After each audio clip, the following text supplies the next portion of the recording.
All right. And we're rolling. How you doing today? I'm doing really well. How about yourself? I'm doing really well. You look kind of uncomfortable, so you could adjust that if you need. Maybe, yeah. I guess Yeah, it's like kind of off to the side. It's a weird way to start this podcast. It kind of is. But now it's like the little metal thing is right in my eye line. Oh, well, you can move it down like how I have double mine. vision. I think I'm good. You're good. I think I'm good. You know what? If I look at it like this, I'll. It's kind of hard not to laugh right now, so it'll be a good time. Well, I think the camera's getting your face, so we're good. Okay, as long as the camera's getting my face. The mic's not in his face. On the camera. How? Oh, you can see. You're it, good. yeah. You're good. Yeah. You're good. All right. Anyways, Travis, how are you doing today? I think I already said I was doing yeah, okay. You did. I'm still doing okay. Just so you know. So you sent over all these things to talk about, and usually I don't have guests send me these many things, and I was reading through some of these things, and I'm like, holy cow, there's a lot here. Yeah, a lot of interesting things. Well, if we don't get to it all, we can always talk about it a little bit later. I mean, the problem is I want to get to it all. Well, I don't really have plans tonight, so. Oh, okay. Well, 3-hour podcast it is. All right, let's go. All right. So, anyways, Travis, I know that you're not from the Lansing area. You just moved here recently, right? Yeah. Technically, I'm still in Eaton Rapids right now. So I'm hoping to get a place in Lansing in the next couple of weeks. All right, if I can put my email out there, if anybody's got a place, let me know. Are you looking to buy a house? Eventually.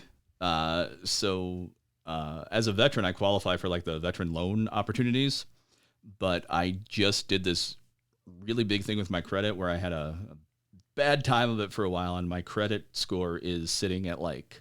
You don't need to announce it. 10 points under what I need. Oh, yeah. So anybody who knows is all like, well, that's low. But considering I was almost in bankruptcy, and it's not that bad, considering. We just refinanced our house like a year and a half ago. And it was kind of interesting because they were like, well, your credit score has to be this number.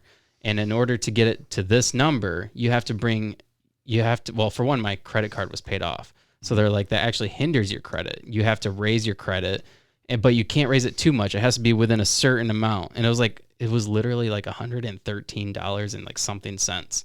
Huh. And I'm like, that is the most ridiculous thing I've ever heard of. Yeah.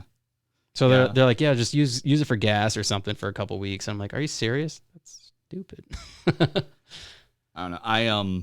We were talking about camera equipment and things like that, and I have a gear problem. I see something and I want it. I'm working on, I think, a 5th set of vintage lenses right now. Whoa. Yeah. Vintage lens for every situation. And then I want to get them all rehoused. And then, I'd like some more expensive lights, then more expensive camera. Are you married? No. I guess that's a good thing. If I had been married, when I started buying gear, I would have gotten divorced. I know what would have happened. So, I know my wife would have problems with that. She hates it when I want to buy stuff for the podcast. She's like, do you need it? I'm like, well, I mean, define need. Yeah. So anyways, where are you from? You're not from Lansing, but you're living here now. So. Yeah. You could say that I'm from Traverse City, or you could say I'm from Michigan. I was born in Lincoln Park. I moved around quite a bit when I was a kid. I've lived in the UP. I've lived in Alpena. I've lived Traverse City more than just about anywhere else. Grand Rapids, probably second most. When I was in the military, I was out of the state for a bit. What branch of the military did you serve in? I was in the Army. Okay. All right. How was that? It was the Army. What was the experience like? Did you willingly join, or did you just kind of do it because you felt like you needed something to do? Needed direction? A little bit of both. both. It's a really interesting story because it kind of plays into everything else.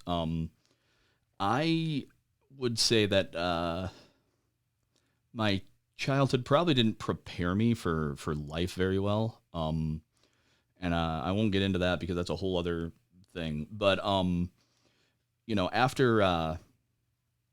after trying and failing to go to college, Traverse City is already a place that's expensive to live, very expensive. And everything's service jobs around there. Mm-hmm. It's a tourist town, so it's difficult. I feel like you're either rich or you're poor up there. Yeah, right? that's about the way it goes. There's really no like middle class. I mean, there's not a big one. Yeah. Yeah. I'm sure there is one, but you know, Yeah. most of my friends are not in the middle class, or they're trying real hard to be, and they're just like they're inching along. Right. But there's also some people there who have done pretty well. There was a person I went to high school there, and they owned a farm. I don't even remember her name, but what I will say is, like at some point when I was in high school, she came in and she's talking to her friends about how her family was going to start like this ice cream place, and everybody's all like, you're gonna be broke. That place is called Moomers. They have an award for the best ice cream in the country. Whoa. And they're like, every place in the Traverse City area carries it because everybody wants to carry it. So Wow. it's kind of like Mooville is around I was here. gonna say it's like Mooville. Yeah. Yeah. Wow. That's cool. Yeah. So they're pretty successful now. They are. If you go there in the summer, there is a line out the door and across their parking lot, and sometimes I think even further than that. That's crazy. Yeah. That's wild. So big dreams. yeah. That doesn't answer your question at all, though. No, it doesn't. No. So you asked when I joined the military. Well, basically, I said I'm not doing anything here. I'm not getting anywhere. I need to do something. And it was actually right at the beginning of the Bush administration, which actually is a big deal. Yeah. Because, I was 19 at the time, and I said, we're really friends with everybody right now. Nobody's mad at us. We're going to be fine. So on, June 14th, 2001, I shipped out. Wow. And that's when I went to basic training. This episode is brought to you by Red Bike Delivery. This delivery service operates only using battery-powered, eco-friendly transportation. Red Bike Delivery is there for all your delivery needs, whether it's dinner for the family, flowers for your partner, or new houseplants for your new collection. Red Bike Delivery will gladly deliver those and everything in between. So what are you waiting for? Check out Red Bike Delivery on Facebook or Instagram for more information. Red Bike Delivery, because there's only one Earth.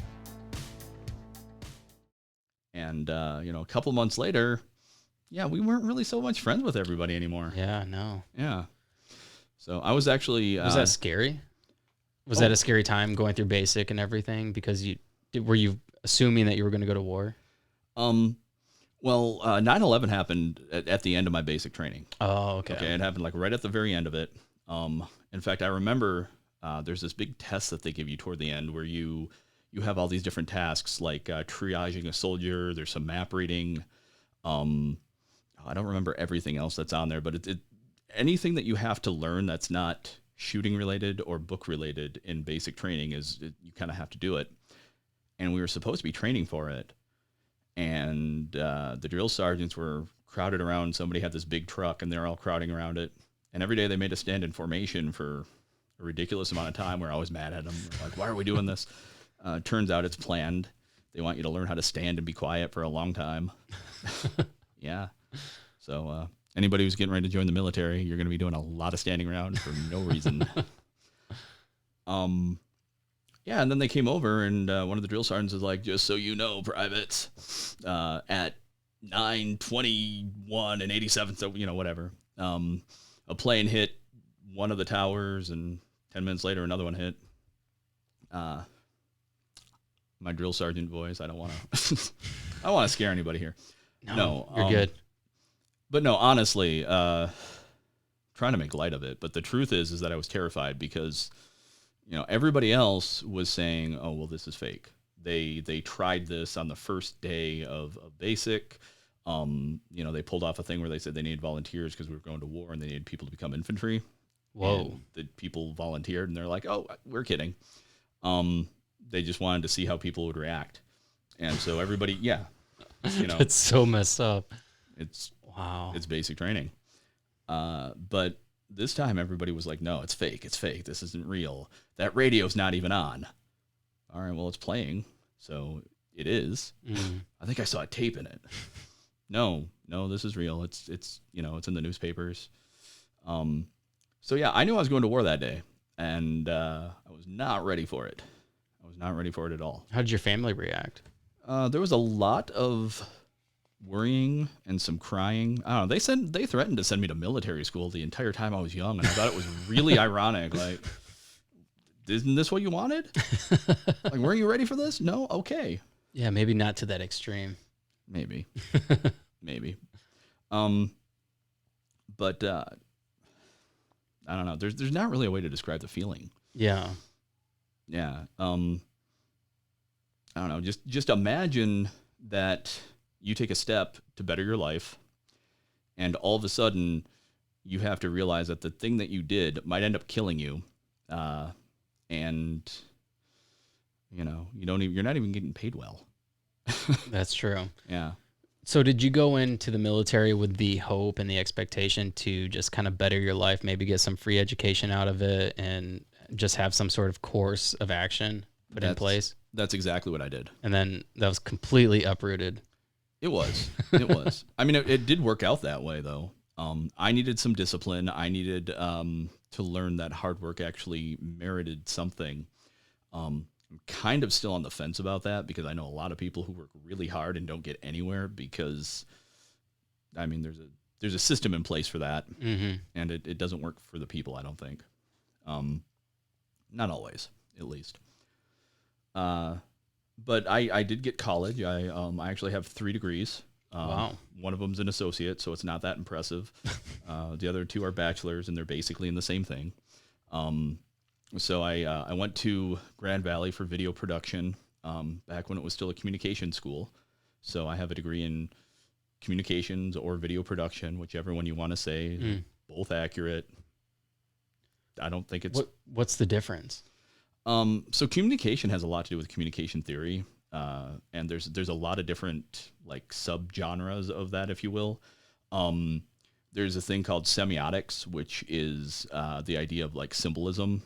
Like a dollar doesn't actually have any value except for the dollar that we give it, but you see a dollar and you associate it with something. Or what's that? What is that famous picture? Is like, this is not a chair, and it's a picture of a chair. And it's, I don't know if I've seen it. Yeah, something like that. It might be a pipe or something, but it's basically an inanimate object, and it's a picture of it, and it says in the picture, like, this is not whatever it's a picture of. It's a representation of that. But if you ask somebody what that is, well, that's a chair. Right. Yeah.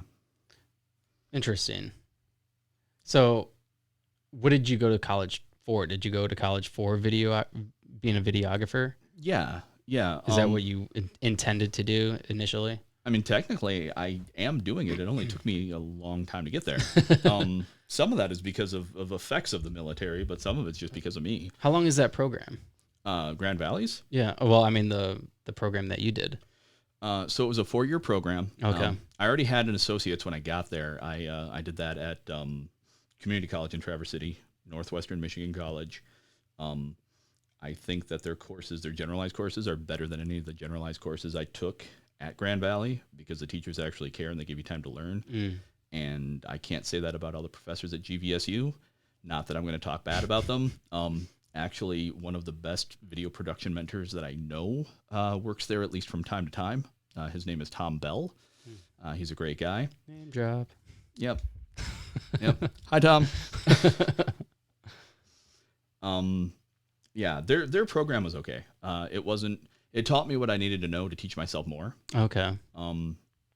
But I had already been in the military at that time. And I really kind of want to talk about a little bit of what it was like to be in Iraq. Yeah. Because really, I'm here to talk about some veteran issues. And the first thing is, all right, nobody really knows what it means to go to war. When we were deployed, first of all, you're supposed to not tell anybody where you're going. All right. They're worried that, people could just overhear what you're saying. You say something in the market and then there's somebody who's from whatever country there and they're, they call their brother and they say, oh, well, I live next to this military post and I know that, these soldiers are deploying. So that's a thing. Wow. we found out that we were deploying because it was a story on Fox News. Yeah. We kind of had the same reaction. Wow. Like, oh, don't tell anybody. But the news, okay. I guess that's the logic. Wow. Yeah. So we found out that we were going because it was on the news. And then we spent a month in, I think it was Camp Freedom, Kuwait. I don't know. This was a while ago. So some of these names, I'm not good with names anyway. But I was with the 101st out of Fort Campbell. So we were one of the first units sent in. The infantry, went in first with, I want to say like mechanized cavalry or whoever else. We supported D Main, which is that means basically that we supported the general. We supported the upper echelon of command for this. So we didn't go in until after the fact. All of our communications equipment required, security clearances and things like that. So I won't get into that.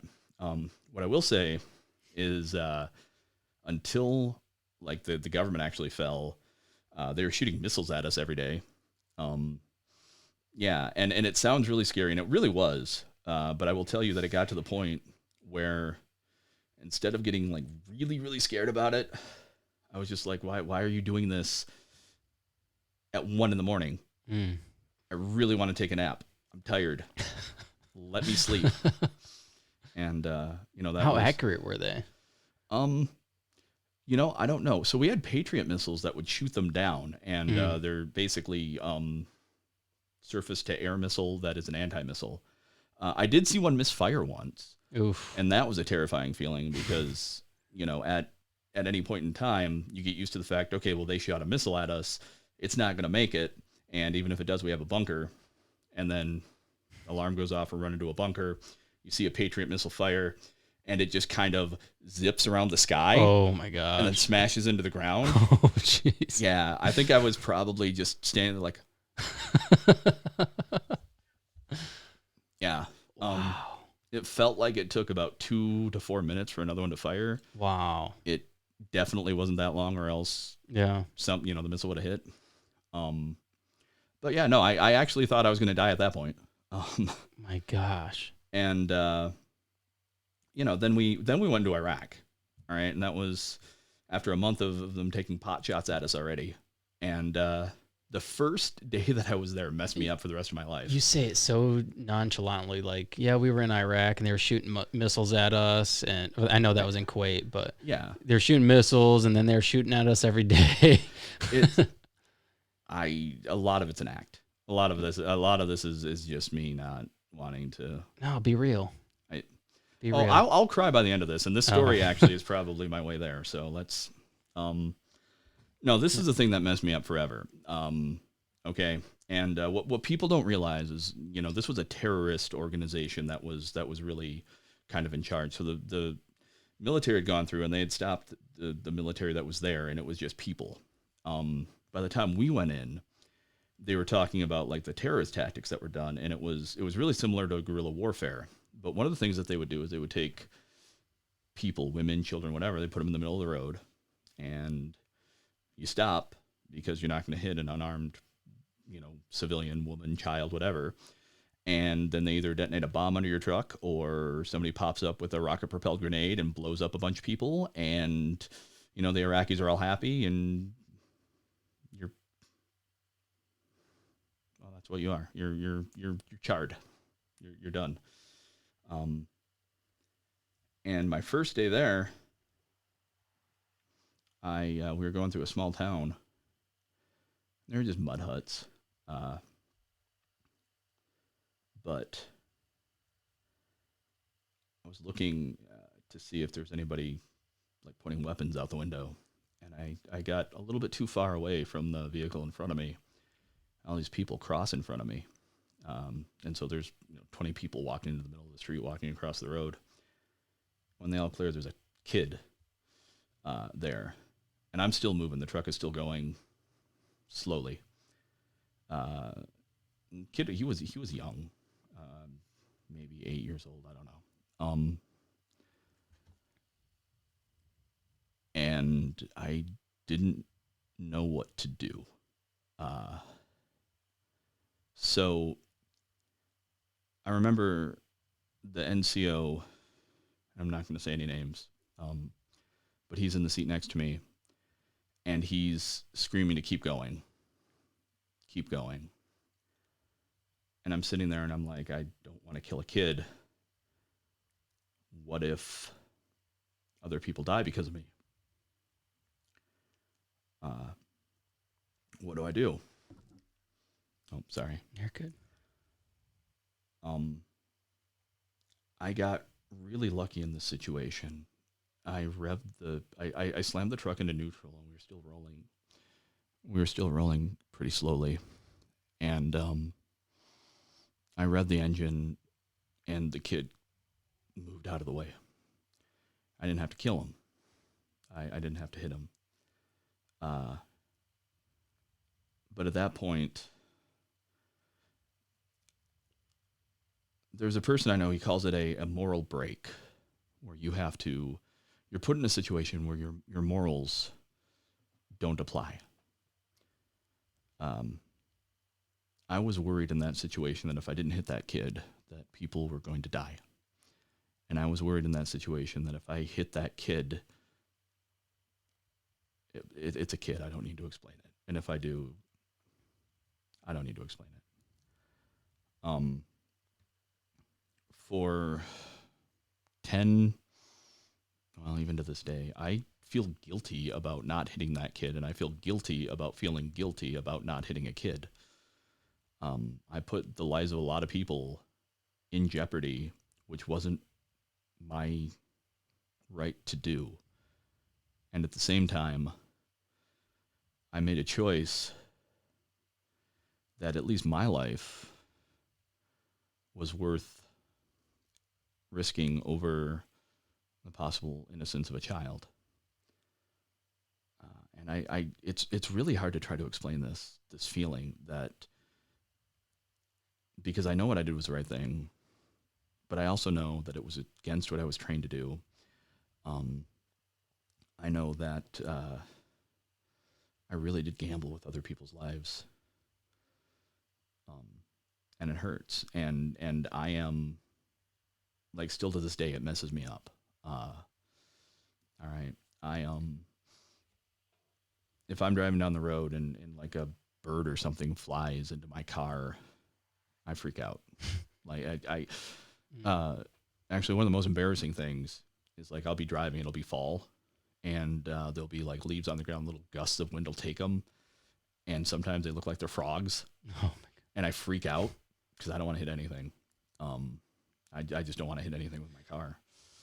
That's so crazy that something where nobody got hurt, injured, can traumatize you for a lifetime, to the point where even to this day, when you're driving around, if a gust of wind blows leaves in front of you, you want to probably slam on the brakes. Yeah. What's really messed up is that a few years ago, I was in Kentwood, and I was staying with a friend of mine, and I'm in this, it was a subdivision, and I'm just driving to get to the store. It's like a mile away. I could have walked. I was lazy. I definitely drive when it's a mile away. No, this truck pulls out, and it like, pushes me into the side, and I rev my engine to go around it, and they tossed a burlap bag out the window, and it gets sucked under my tire. And to this day, I'm positive that guy threw a puppy under my tire. Yeah. And I wanted to get out of the car. I wanted to smash into his truck. I wanted to rip that guy out of his driver's seat and just beat the crap out of him. No, I pulled over to the road and I sobbed. I ugly cried. I don't know. The effects of war is so crazy that it's, my wife and I were just talking about this because I was actually reading her some of these things that you had sent me, and I'm like, this is so crazy. I mean, because you had mentioned PTSD, and it's crazy that PTSD is kind of looked at something like it's not really understood. And like obviously, like people know the effects of war and what kind of effects it has on people. Right. And that's obviously PTSD Yeah. Yeah. and trauma. Very much so. Very much so. Um, I think most people associate PTSD with flashbacks. But I have PTSD. And actually I do, but the VA. Yeah, that's a whole other story. So I keep bumping into this thing. I'm gonna You're move good. this. I'm Go gonna ahead. move this. Go ahead. All right. You can turn that lever down to. Is that better? Yeah. I don't think I'm gonna bump it now. Yeah, no, you're good. My head is fat. All right. There, that's good. Yeah. I don't know. Sorry, what was that question again? No, it wasn't really a question. I think it was more of a statement on PTSD. But I want to kind of get back to what happened to you when you were in Iraq and how, because I know you had mentioned before that you wanted to talk about how children and women are used in warfare. Yeah.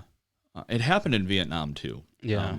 This isn't something that was, specific only to Iraq. I would assume that it happened in Afghanistan. All right. And I will 100% say that when this happened, or when I at least realized that there was no connection between, actual Iraq and 9/11, I was very against it. But looking back at it now, I don't know if I can really fault anybody for taking power out of the hands of people who would throw a kid in front of a car so that they could kill somebody. Yeah. So, but what's crazy is that people here in the United States don't know about things like that. well, They don't. I mean, they see it in movies and stuff, but I've never heard a story like that. It's bad for business. Yeah. All right. And I mean, do you think like if it was talked about more, people probably would be protesting, right? Children dying and getting shot and killed by U.S. soldiers. I'd like to think so.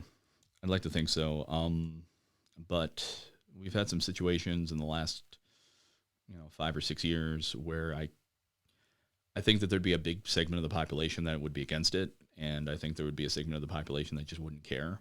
And that's kind of scary in itself, because while I don't necessarily, there's a weird thing about service. Okay, I don't take a whole lot of pride in my service. In fact, partially because of the child incident, I don't even like people thanking me for my service. And part of that is because I the first couple times I tried to tell people that story, the response was pretty much unanimously, "Well, I'm glad you didn't hit that kid, because if you did, I'd have to hate you." Whoa. Yeah. And these were You were at a crossroads of with a moral decision. I mean, what do? You were trying to protect your men. You were commanded to keep going. Yeah. What do you do? What if you didn't go? Would you be punished for that? That's an interesting statement, or an interesting question, because the military doesn't work off of rules and regulations like civilians have. They have, I don't know. Soldiers have the military code of, the Uniform Code of Military and Justice, the UCMJ. And basically what that means is that orders are legal, and disobeying orders are punishable with legal actions. Whoa. If you hear somebody say, I got an Article 15, that is basically a punitive punishment that is considered a legal standpoint. And to just kind of punctuate this fact, one of my friends married this punk rocker drug dealer girl. All right. Oh man. Yeah. No, she was cool. She was crazy, but she was awesome. But there was an inspection on his home one time, and she forgot to take the laminated pot leaf off their door. Wow. And how did it go? So his NCOs wanted to prosecute him for it, which would have been, UCMJ. They called the police, and the police came and we're going to do something about it. And so you can't, it's double jeopardy, and Right. that still applies. So it went to the civilian court where they said, well, it's laminated. You can't do anything with it. We're throwing this out. And yeah, his commanders, they couldn't do anything about it because he was already innocent. So yeah, it is law. If you disobey an order, you can be tried. You can. Now, are the commanders held accountable for their commands? Is this something that can be, I mean, obviously you're probably going through military court, so yeah, it's probably more biased towards them. They're not going to. I can't tell you one way or the other if it's more biased toward them. I have heard people say that you're guilty until proven innocent in that court. So, I mean, I guess It's like that in every court. Nowadays, yeah. Yeah. Nowadays, yeah. But I don't know. I don't really. I didn't have to fight anything like that. Yeah.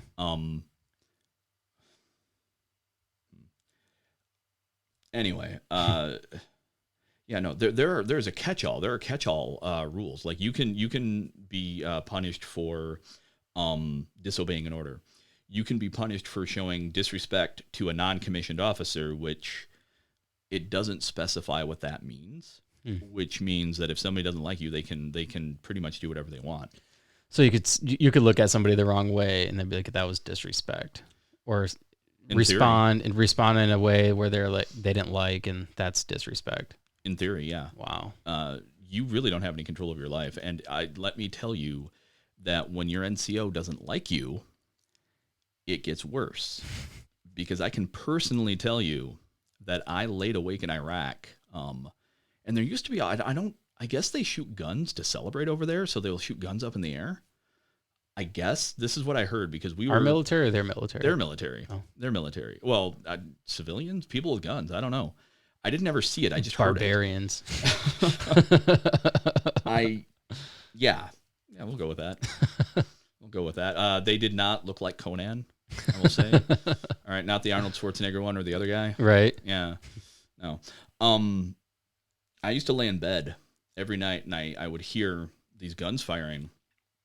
And I'd be like, Sergeant I is going to, if we have to flee and she needs to leave somebody behind, it's going to be me. And and I knew that was the case.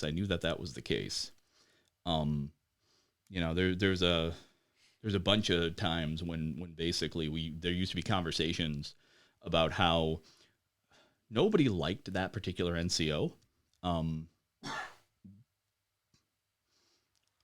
But it was very common knowledge that I was the least favorite. Wow. And so everybody's like, yeah, well, we know that this is the case, but she doesn't pay enough attention. She doesn't pay as much attention to us because you're around. Wow. And yeah, I mean, it was. What'd you do? Why didn't she like you? Oh man, there's a couple of things. I don't know. I was a weird kid. No. Why were you weird? I don't know. I think differently than a lot of people. Probably because you're a creator, right? Maybe. I mean, even though like being like a creator, like a videographer, that's how you say it, right? Videographer. I prefer cinematographer. Cinematographer. They're two different things. Okay. Right now I am a videographer. But but you're a creator. You create things, so you're kind of like in your own realm with things, thoughts, and Yeah. I mean, that's true to a certain point. But I mean, there's people who are creators, that are a lot more, I don't know, adapted than I was. I don't know. I did have kind of a strange childhood, and again, I don't want to. Trust me, if you want to talk about my childhood, there's a whole show there. Okay. I don't want to get into that. But yeah, I don't know. I was just different. I looked at things differently. I don't know. I like to be goofy. I think I'm a lot more serious now. So, do you think it's your experience in the military, going into war and coming out, that made you a little bit more serious? To a certain degree. I also taught martial arts for 7 years, Mm. and I got some leadership experience under my belt doing that. So I've done a lot of things with my life. It's weird. I never, I bounced around and done a whole lot of things. I also ran the recruiting arm of the census in Michigan for like a quarter of the state or something like that. Oh, wow. At one point it was actually just a couple of years ago when they did this last census. I've done that. I've had some leadership experience here and there, but yeah, no, it was probably the military. Now, when did you get out of the military? There's actually two answers to that question. So I was in active duty, and I left active duty. It would have been June 13th, 2005, because your last day is always like a day before, like the whatever year mark it is. So if you sign up for 4 years, it's one day before the fourth year. Okay. But after that, I did some National Guard time. And I signed up for, I think, like 3.5 years. And the whole idea behind that is when you join the military, and this is something that like most people don't realize, you don't sign a 4-year contract, even if it's 4 years. You sign an 8-year contract, and that other 4 years is it's basically reserve service. So once a year, you've got to go and you basically march or, whatever it is that they have you do. Mm-hmm. I didn't want to do that. And I also wanted more college money. The National Guard will, excuse me. Sorry, I ate on the way over here. You're good. The National Guard will pay a certain amount of tuition while you're in the Guard. So, it's a thing to do. But we were still at war during that time. I mean, the war on terror was not short-lived. No, it just recently got over. Yeah, maybe. How does that make you feel? It's kind of seeing the way things went this last year when they pulled out, like knowing that you were over there and you had kind of an impact on the way things were, and then kind of seeing it all collapse.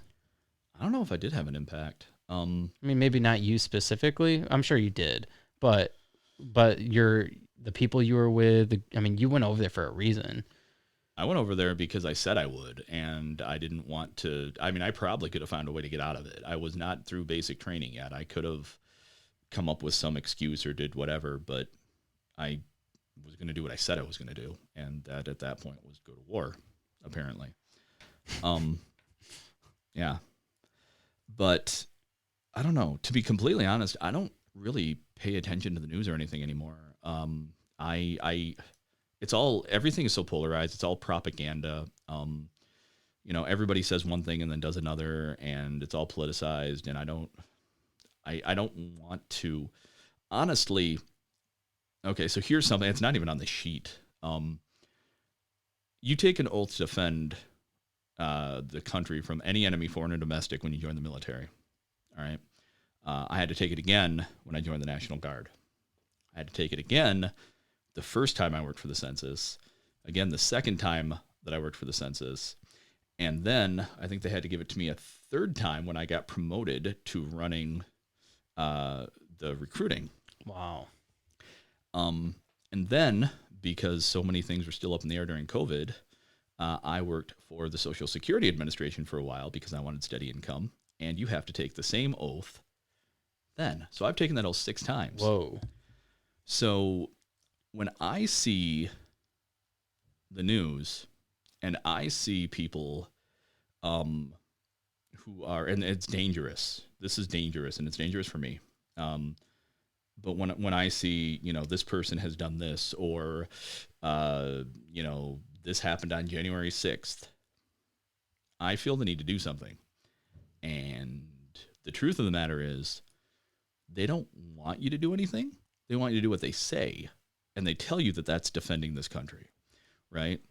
But what do you mean you feel the need to do something? I feel the need to defend my country. Mm. Okay. The Flint water crisis a couple years back, all right? I mean, it's probably more than a couple now. Yeah. I was out of the military at that time. I was going through a lot of stuff with PTSD. At that time. I think maybe I was just starting to find help. And poisoning kids is something that you would not do if you were working toward this country's best interest. So I very much debated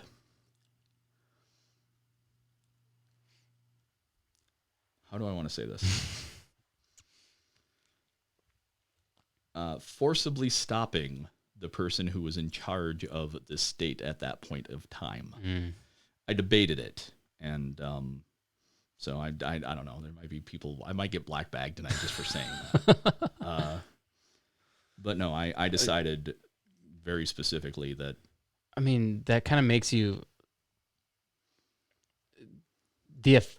having that feeling kind of makes you a patriot of America, right? Because you want what's in the best interest for the citizens of America.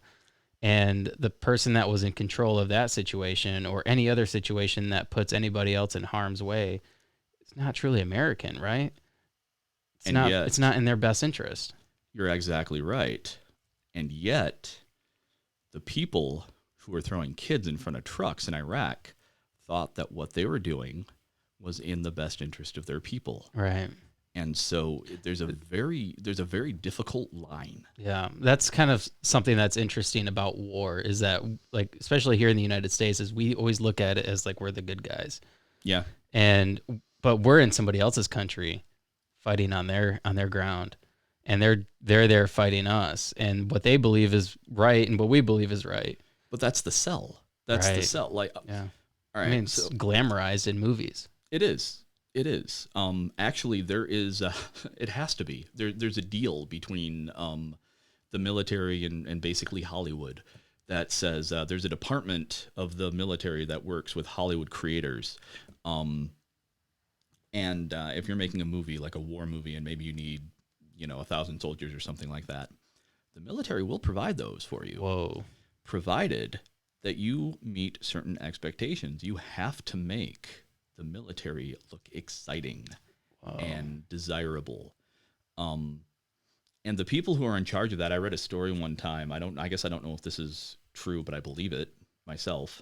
There was a movie it was made about, I think it was the Cuban Missile Crisis.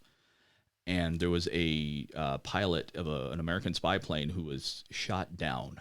All right. And I could be wrong about this exact the crisis or the time of the movie, but it was made about something similar to that. And I do believe I'm right. But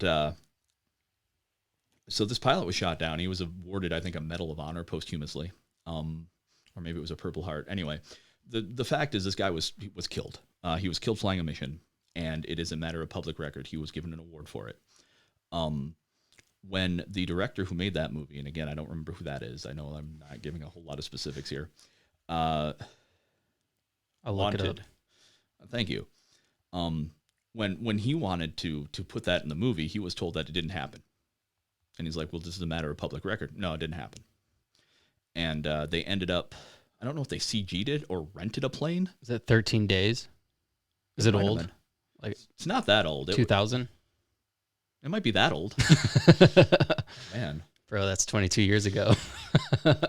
I don't believe in age. I don't either, but a lot of people would say that's old. Yeah. I'm 40. You don't look 40. You look good. I can do a one-handed cartwheel. I can stand.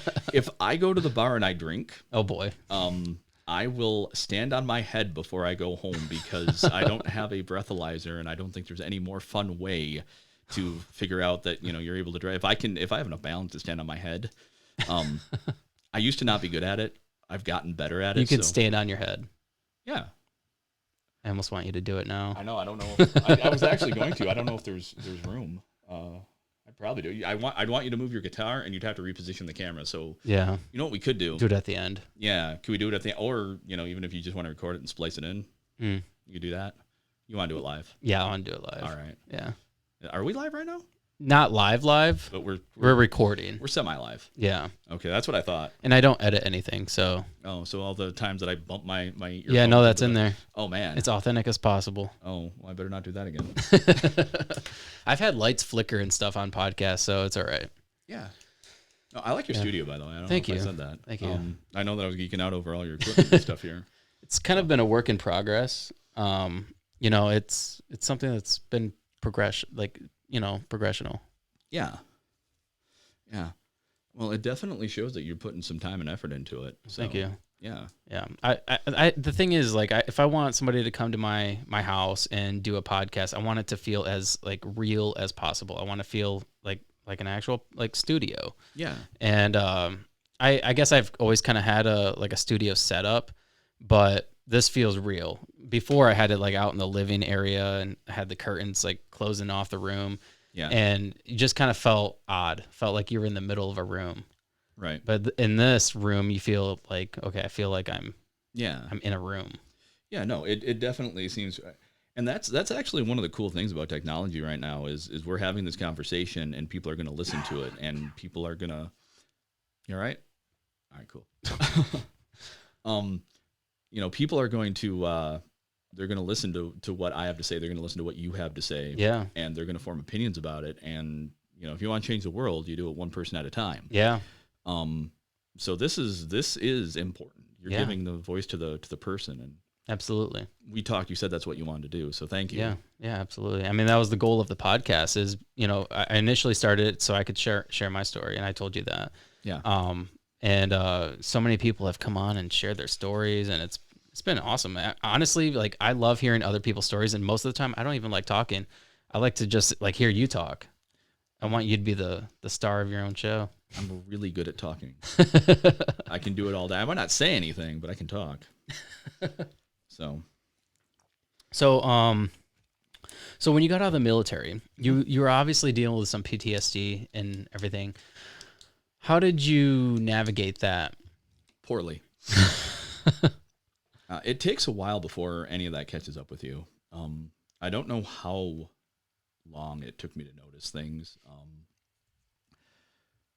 I know that I was living with some family. I was trying to go to school, and I kept getting angrier and angrier, more jumpy, and it was like a little bit at a time. It's just one day you wake up and you're, all of a sudden you're just not the same person anymore.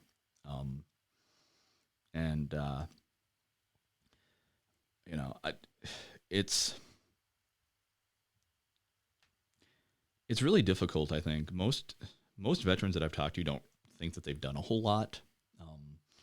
They don't think that they made like a big difference, and they think that they're probably a little bit better off than they are. Like you. Maybe. Man, you said you went to Iraq and you didn't make an impact. Well, yeah. I really didn't do a whole lot over there, though. There's only one thing that I did that I think was worth noting, and nobody. Hold on. Yeah. I want to look at something from a different perspective. Okay. Because you're always talking about. I mean, not always, but you're in this podcast today. I'm always talking. You're always talking. I've never heard you any other time other than that one time I was talking. But each time you've mentioned how you hitting that kid plays over and over in your head, like you did something wrong, but you didn't hit him, but you almost had to make that choice to hit him, to kill him, to run him over. Yeah. Do you think that maybe, and he's older now, maybe he thinks about you revving that engine and him running off, and maybe you actually saved his life by you revving that engine and giving him moments to actually think about it? You know what is really messed up about that entire situation? I looked in the side mirror right before I slammed the truck back into gear. The communication shelters that we had were like these big boxes on the back of our vehicles, and we used to stick like water cans and stuff in there. The people who were there, like the kids, they were so poor, they were trying to take our water. And I don't know if they knew it was water. I don't know if they were hoping maybe it was fuel. It doesn't really matter. in essence, that kid almost died over a 5-gallon bottle of water. And today we live in Michigan, which is surrounded by all this water, which we are actually letting corporations just sponge off the lake. So, you know.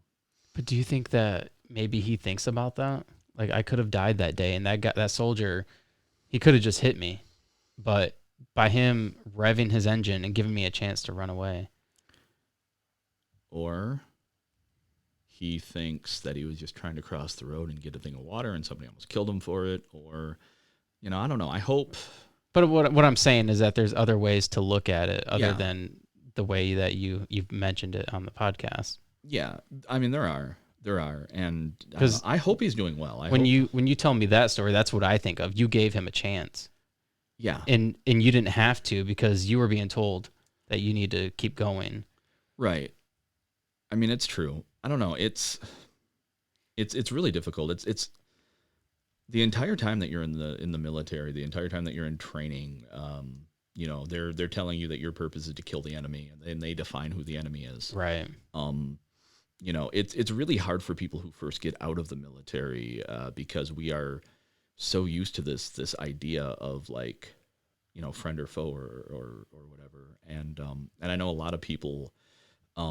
I mean, I've heard some scary stories. I actually got in a fight when I was at Grand Valley. I got in a fist fight with somebody on a movie set. Oh my God. Because they were a veteran, and this is when Wow. the worst part of the worst part of this whole story is I was just getting myself together, but I had anger issues the entire time that I was at GVSU.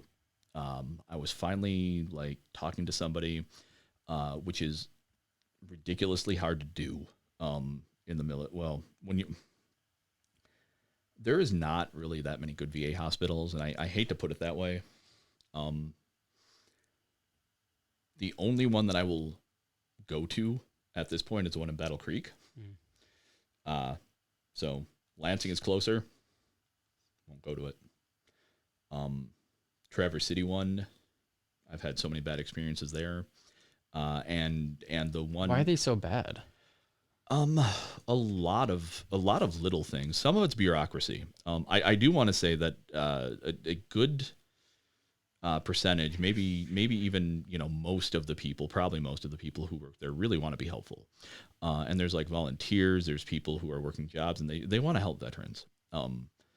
But some of the things that I could tell you about care that I've gotten there. When I go and I talk to people about my experiences in combat, the conversation, at least in Grand Rapids, with several different people has gone pretty much this way. Can we talk about the things that I experienced when I was overseas? Let's talk about your family first. Did your parents ever fight when you were a kid? Well, I mean, everybody's parents fought at some point. Well, we think that all your problems are caused by your childhood. Whoa. Yeah. And it's beat for beat. That like not even like I'm not taking stuff out. I'm not adding it. That is pretty much Verbatim. Yeah. A couple words changed here and there, maybe a pause. So they don't want to take responsibility for the damage that has been caused in war. I mean, if they do, they're on the hook for it. Right. And I don't know if it's the government doing that. I don't know if it's the people who are running the hospitals. I ran into a guy one time who said he was moving to Texas because they take care of veterans in Texas. He also said that you get PTSD by going through training. And I can't verify or not verify that. I mean, isn't that subjective though? It is, because PTSD is like kind of like trauma. It right? really is. And it's also possible, or so I've heard, that you can experience a trauma when you are, younger, and then years later something happens and it brings it back. So, right. If somebody maybe dropped a gun and shot themselves or something like that, and then they're going through basic training and they are target shooting, it's possible that the sound of that can bring back the trauma of almost dying, and they get PTSD. I've heard, you can get a type of PTSD from hearing a story that is traumatic, and I might have given someone PTSD today. Yeah, Yeah, it's very possible. it is. Maybe I should put a disclaimer at the beginning. I'm very sorry. Yeah. Yeah. Um, But I think it's important to share these stories. I mean, and I would encourage the person who has PTSD and maybe heard this and whatever to share their story and maybe why they have PTSD. yeah. I'd also like to say if anybody's listening and has PTSD, it's not because you're weak. It's not because you did something wrong. It's not because you deserve it. It is a reaction. It's a physiological reaction. My understanding of it is that your DNA actually even like shifts. I think some of your like old, what we might consider junk DNA or more primal DNA like comes forward. Yeah. And it makes sense because that becomes a survival mechanism. Yeah. All right. My fight or flight reflexes, whatever. I mean, they're all messed up. If I was like in a fist fight with somebody, I think I could handle that better than getting into an argument. And today that still kind of causes me problems. Sometimes I'm really good at talking to people, and sometimes I'm just not. And like being in conflicts, I can't really do it anymore. There's a lot of dumb people too. Oh my God, there's so many. There's so many. Like there's yeah. Yeah, what is that? You wrote kids are stupid. And then I wrote Pizza Hut in parentheses. All right. So one thing about veterans, and this is how this kind of applies, is that we always feel like we need to be stronger. We need to be better. We need to handle a situation if it's a bad situation. Or at least most of the veterans that I know are like that. And, I'd like to think that I have traits like that because that makes me sound, I don't know, heroic. Maybe. So, I mentioned martial arts earlier. And one of the people that I used to take class with does animal rehab up in the Traverse City area. So, this situation happened, and I was working at Pizza Hut a little bit. All right. I should mention that the film industry is not necessarily the most stable thing all the time, especially. I think one of the main reasons I said I was coming here is to talk about some of the issues that I've had with like, the response to war and combat and how it's partially affected my career. And it has over and over again, not for the better. But I was working at Pizza Hut for a bit, and it wasn't that long ago. It was, I don't know, 5 or 6 years ago, maybe not even that. I don't know. Time is weird. I don't know. I think most people with PTSD have problems keeping track of it the way that like when your memories are. But yeah, so there's this raccoon that's coming up to this Pizza Hut store, and it's out in the middle of nowhere. All right. But this raccoon is walking around, and it's kind of waddling weird, and it's getting really close, and it's not really scared of people. And honestly, it almost came in the door when I opened the door at one point. And I started thinking, okay, this is weird. So I called up my friend and I said, okay, well, what's going on? Why is this raccoon acting like this? And I went through all the things that I saw. And she says, well, there's a distemper outbreak. And basically what that is it has some of the symptoms of rabies. And I think she said that it basically becomes like a respiratory thing, and they die like gasping and stuff, but they lose their fear of humans first. It's contagious to dogs, I believe. I'm not an expert on this. But anyway, I'm working at Pizza Hut. This thing is kind of making circles. There's a couple other restaurants, a couple other stores. And I say something to the manager who's 19-ish. He just laughs it off. And I said, well, we need to call animal control. And he's laughing. He's like, whatever, it's fine. It's good. And I'm like, no, the raccoon is not afraid of humans right now. You can't say whether it will or will not attack a child when that child comes in. If the child you get a toddler and they see a raccoon walking up to them, I'm going to be like, oh, let me hug this. They're kids. Yeah. It's cute. Yeah. Or somebody gets their dog infected. So, after pleading my case and being laughed at for, I don't know, probably 15 or 20 minutes, I say, well, somebody's got to take care of it. I happened to have a Hanbo, a half staff, in my car. So when I caught up to the raccoon, there was about 4 other people who thought that it was rabid that were going to kill it, and none of them had a stick. So I don't know what they were going to do, but I'm guessing it would have taken a long time to there's no reason for the animal to suffer. So I took care of it. And I was not right for a while after that. I was angry. I was defensive.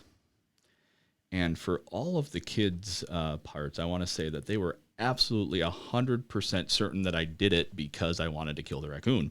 They were not supportive at all. And I'm still mad at them for that. Like, I just wanted them to call animal control. They couldn't call animal control.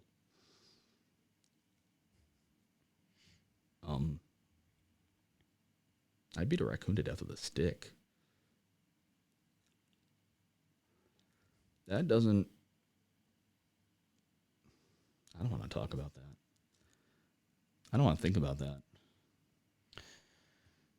Do you think that had a lot to do with the effects of PTSD? And I think what happened afterward had a lot to do with the effects of PTSD. Because I wasn't myself. Even talking about it, did you just feel like maybe you were like a shell of yourself? Like, I mean, obviously you probably didn't feel normal. Like, what is that like? Like, I was thinking about that today. In fact, because like a normal, like I don't want to say normal person like me, you but can say normal, whatever. I'm not offended. I'm not any better than you or anything. I didn't mean that, but you don't have to be a person who doesn't have PTSD. Yeah, doesn't understand that. So right. what is that like?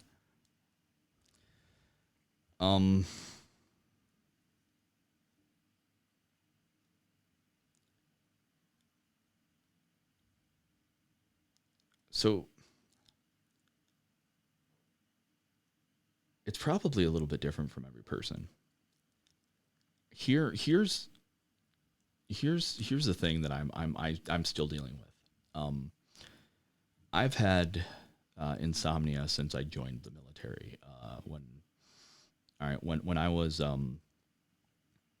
in the military, my night's sleep was somewhere between 2 to 5 hours. If I was lucky, I got Jeez. 5. I burned out my brain. Like I know I did. Like I'm sitting here talking to you, and maybe I sound smart, maybe I sound like an idiot. It doesn't even matter, because I still have trouble sleeping. If I'm in stressful situations, I still have trouble. If I get into an argument, I might not sleep that night. If I get into an argument at 10 a.m., Wow. it might come back to me that night. And the issue with this is, well, first of all, you tend to work late nights in the video production industry. Mm-hmm. All right. But even more than that, the effects of sleep deprivation on a person are terrible. And it's even worse if you have problems. Yeah. If you have PTSD. It accentuates everything. It does. So when I don't get enough sleep, I get paranoid. I get angry. I will interpret things in a more negative way. I lose my ability to be assertive when I'm not in a rage, which makes it a lot easier to get angry. I mean, there are so many things. I mean, it makes you a little bit more irrational. I mean, for somebody who doesn't have like a traumatic background or PTSD, it makes everything. I mean, like when I go to work and I'm tired and I haven't had my coffee for the day and somebody wants to come at me with some bullshit. Yeah. I'm like, I'm not having it. Right. We're arguing now. Yeah. Now imagine that like by 10,000. Like, yeah. So I'm actually just dealing with this because we just I'm still relatively new at the VFW home where I work, and we just had the biggest event that we have all year, and it was I've been there. My position has only existed for 2 months. Whoa. They created it because the director has worked with me in video production before, and he basically knows that I will basically I'll put myself through whatever to try to get the job done. And that's what I've been doing, which means that I've been working a lot of hours and I haven't been sleeping. And then we had this event, and I worked probably 2 or 3 13-14 hour days in a row.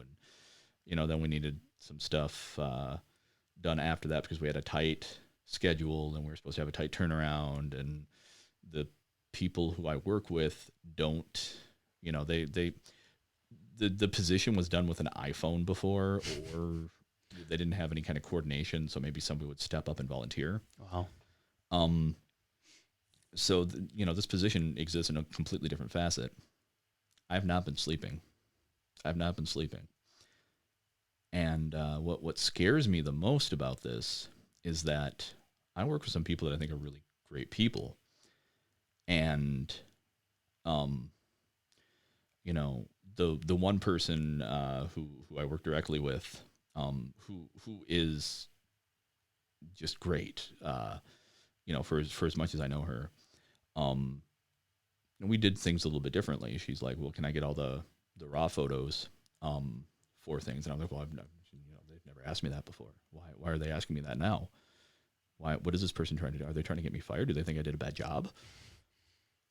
And that paranoia starts to spiral. Yeah. And everything that and it's rough because I know that these are good people, and I know they're trying. I know that everybody has their flaws, and I know that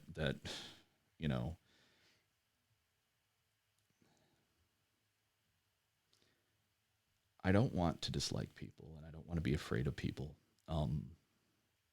Incidentally, working in the film industry, you do meet a lot of people who are kind of narcissistic. So the worst part is when you're like worried that you're just being paranoid about something, and so you don't back away from it. that has cost me several times. Time, money, respect, because then you're on their radar, and if they actually are like narcissists or they have narcissistic tendencies, they want to go around and tell everybody that you did something terrible. Yeah. When, in reality, you're just like protecting yourself. Well, they always seem to exaggerate the situation to make themselves look better. Yeah, or they just turn it around. I've got an old phone in my car that I'm keeping. It's for self-defense purposes because one of the producers that I worked with. It's not in your car. Nope, it's not. It's actually really not anymore. It was at one point. But no. The producer took money that somebody gave him for a project, invested it in something else, and then tried to make me buy all the backup hard drives, and I wouldn't do it. So was it for something big? Kind of. The money went to a bigger project, and that person actually just got thanked for something that they did, and talked about what a great creator that they were. Whoa. And yeah, I think it was funny because I knew that I had to stop working with that person when they basically would start saying things like, "What I really want to happen is I'll just write the checks, and Travis can do all the producing." Basically, I know people with money, so I won't do anything, and Travis can do all the work. Wow. And then every now and then it'd throw around, well, you probably won't get paid a whole lot right in the beginning. There won't be a lot of money to go around. Oh, come on. Yeah, exactly. Yeah. So, that kind of thing. And by the way, if Tom, if you're listening, I'm sorry. I was told specifically, like, don't go on and talk about stuff like that because, what happens, people just associate you with like bad things that have happened. Yeah. And they'll judge you for that. The truth of the matter, is I'm not going to say any names. But I know that there are stories out there about like what's going on. And I know that everybody who worked stories as in like news stories. No, they're stories. They're just rumors. Yeah, things circulate. People talk. Yeah, people talk. No, I have managed to work with a bunch of people that are not great in the industry, And every time I do, I have to turn around and I have to fight my way back uphill. And the worst part of that is that I actually think that I am more prone to doing things like that because, I've got this thing where it's I'm a veteran. I've been to war. I can keep going. It doesn't matter if this happens because I am a veteran and I can survive this and I'm not going to stop. And a lot of times I have ignored some really big red flags in people that I've worked with just because I'm like, no, I can get this done. I never have to talk to that person again. Usually those projects don't get done. So you end up spending a whole lot of time and money on them. And I don't know. There's only so many times that you can talk to a producer who's like, oh, I would have answered the phone when we had our meeting. But I scheduled it during my shit time, of the day. Yeah. Like, so basically you're saying that you scheduled me when you knew you were going to take a shit. So how long ago was it that you were working for a production company? I mean, technically I have my own LLC. Okay. But I've worked for different productions. Like, what is your LLC for? So it's Visionary Media Productions. Okay. And it is basically it's a general all around production company. I don't, As in, like, what? Like, you produce like commercials, I've done a whole lot of different social things. media stuff. Some social media, some commercials. I've done some nonprofit things. That's how I got the job that I do now. I've done some short films. I am working right now. I have a film that I've been working on for a while called Indigo Blood. It was supposed to be a grindhouse film. It was supposed to be part of a bigger production where a bunch of us got together and we all wrote our short stories. And I actually helped coordinate so all the stories fit together. It was me and one other writer who did that. And there were some creative differences, and I decided that I was better off. I decided that I was more comfortable taking it and trying to do it on my own. And so now I'm in the middle of trying to actually find other people who want to either write part of the story or direct part of the story. There's a guy named Trevor Norkey who I went to Compass College of Cinematic Arts with. That was the other college that I went to. And he's a writer. He's a good writer, actually. At one point, he was probably one of the top content creators back when both MovieWeb and Screen Rant were still doing like written stuff before they switched to all video. Wow. So he said he's been flown out to like premieres of Marvel movies and stuff. And Whoa. I guess he's met Chris Evans and Robert Downey Jr. and Scarlett Johansson. So he would tell stories like that. But he's working on some of his own stuff right now. But he is working on a part of this story. And to me, it's really important to have other people work on this for a couple of reasons. One, I don't want to do something just all on my own. I like working with people. I like working as part of a team. And the other thing is because I worked with other people to write part of this, just to separate my writing from their writing, like they can take anything that I used and that I gave them. That's fine. My character is mine. That story is mine. Everything else is theirs, and I hope it works out for them. The rest of the story is going to have to be altered a little bit, which means I'm going to have to alter mine a bit. And if somebody else writes it or somebody else helps write it, then that pulls the legal pressure away from me. Mm. So, I'm trying to be smart about it. But it also works out because I do want to work with other people. That's actually one of my favorite parts of making movies is that it's a collaborative art form. Yeah. Everybody talks about how the director is so great, but the truth of the matter is There's a team. Yeah. Yeah. The director has to have a director of photography. If the director is lucky, they will have an art director because art directors are just crazy important. Like all the little stuff that you see in movies that you you wouldn't notice in the background. Mm. You can thank an art director for that. And, no matter, like, you think of, like the Lord of the Rings movies with all the different cultures and stuff there. Now, it is quite possible that all that stuff was meticulously thought out and sketched specifically by Peter Jackson, that he was all like, well, let's make the dwarf stuff like all geometric, and then we'll have the elves all, live in trees, and it'll be like natural and all curvy, like, Right. Like nature, and then Mordor is just going to be pointy and spiky. Maybe he did all that himself. I'm guessing that there was some help in there, because, I mean, when you're imagining that much stuff, when you have to build an entire world, it's really hard to do on your own. And there's if you can say, well, something in this genre, what do you think of this, and you have somebody like bring you some sketches and you're like, I like this one best, let's go with that, right?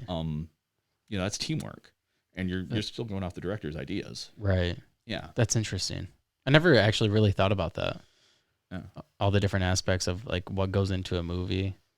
I mean, sit and watch the credits, and there's yeah. I mean, it goes on and on and on. Yeah, and 1,200 names or maybe more. I don't know. That's crazy. Yeah, there's a lot of people work on films. That's crazy. So what are your dreams or goals for working in that industry? I want to change the world. You want to change the world? I want to change the world. How so? Pretty easy, right? By doing podcasts. By doing podcasts. Yeah. So the right image shown to the right person at the right time can change the world. Change the world one person at a time, one mind at a time. If I can make somebody look at something in a different way, if I can get someone to look at something in a different light, maybe that person grows up to become president, or maybe somebody who's actually important and not politically bought. Right. There are some people who are not politically affiliated that have done really, really great things. I mean, if you hear stories about, and even sometimes, celebrities, there's 100 stories about how Keanu Reeves, I don't know how he has any money left. He just gives it all away. And Ashton Kutcher. Yeah, he saved, was it like a sex trafficking? There's something to do with sex trafficking. Yeah, he works with, I think, the FBI specifically. Yeah. And like it's not something that he did, it's something that he does. I guess he's recently has like turned down films for it. Wow. Which basically means he's turning down millions of dollars. So good on him. Kim Kardashian. People give her shit, but hey, What? she saved people from getting the death penalty. Really? Yeah. I did not know that. Yeah. Here, let me look it up. Yeah. Let's see here. I'm actually really happy to hear this. Yeah, I mean, people give her shit, but yeah. I don't know. I don't know how to word it. Let's see here. Yeah, she's freed prisoners. Okay. In a twist of fate that many people never expected from anyone in the Kardashian-Jenner family, Kim Kardashian West has been on the path to becoming a lawyer and a prison reform advocate the last few years. On Sunday, April 5th, her new justice documentary titled Kim Kardashian West, The Justice Project, comes out on the Oxygen Network. Huh. The documentary is all about her involvement in and advocacy for prison reform. As a public figure, she spent the last few years trying to bring national attention to the cases that have been overlooked and people who should be freed from their sentences. The new documentary details how Kardashian West... Oh, come on. There's an ad. Oh, I hate that. I know. How Kardashian West... Where was I? Details how Kardashian West first started her quest to become a lawyer and who she's helped in an effort to change the criminal justice system so far. Yeah. So. Oh, wow. Yeah, and it goes on. I Yeah. could read the whole article, but. So, is it possible that Kim Kardashian is kind of like, I don't know if this is a great comparison, but like Dolly Parton is like, she's really smart, I think. And you still hear things about her. Like she's apparently very altruistic, but I mean, I'm pretty sure that she just capitalized on her boobs. And then she used that and, did some good business stuff with it. Now she gives away like money and helps people. She's a singer too. She can sing, which is a talent. Yeah. No, but I mean that is true though, right? Is Yeah. that and so there's going to be a bunch of Dolly Parton fans who are going to be like, I kind of am not pissed off at this guy now. Like he did say good things about her, but I don't know. Yeah, I don't know. I think it's really cool when celebrities use their position to make an impact in the world, because I think it's so easy to get kind of caught up in like being up on the pedestal and thinking you're above everybody. You don't need to focus on the person that's sitting in a prison cell or a jail cell. Yeah, And when you're literally could be fed grapes and be fanned with a leaf all yeah, day long, you choose to help other people that are below you. I think that's incredible, yeah. It really is. and that changes the world. It does. It does. Uh, yeah, I wanted to do something like that. Um, I'm hoping that I'm still going to be able to at some point. We'll see. I guess you know, well, wasn't like J.K. Rowling like 40ish when she did the Harry Potter stuff, Yeah. you know, and now she's a very divisive person. Yeah. So um, I don't want to go that route. What did she say? I can't remember. From Trans women are not real women or something like that. something to that effect. Yeah. Yeah. Yeah. I've also heard a couple of people say that that the goblins in her books are basically representative of the Jewish people, which I don't think that they're painted in a great light, at least not physically. I mean, they're goblins. Right. I don't know if that's true. We're just throwing some shit out there. Yeah. Well, if it's not true, I definitely don't want to say something like that. Right. You know, but if if it is true, then I mean, honestly, shame. Like Yeah. that's not okay. Um. Yeah. So real quick, let's talk about what you're doing right now for the VFW. You have a mission statement. Yeah. Are we wrapping up here? Because Yeah. How long have we been going? An hour and 20 minutes. Okay. Wow. All right. Yeah. We could talk forever. We really could, and we haven't gotten to everything on this list yet, by No. the way. Before we actually do that, I would like to take a moment and actually revisit something. It was a powerful story that somebody told me, and it kind of fits into what we were just talking about.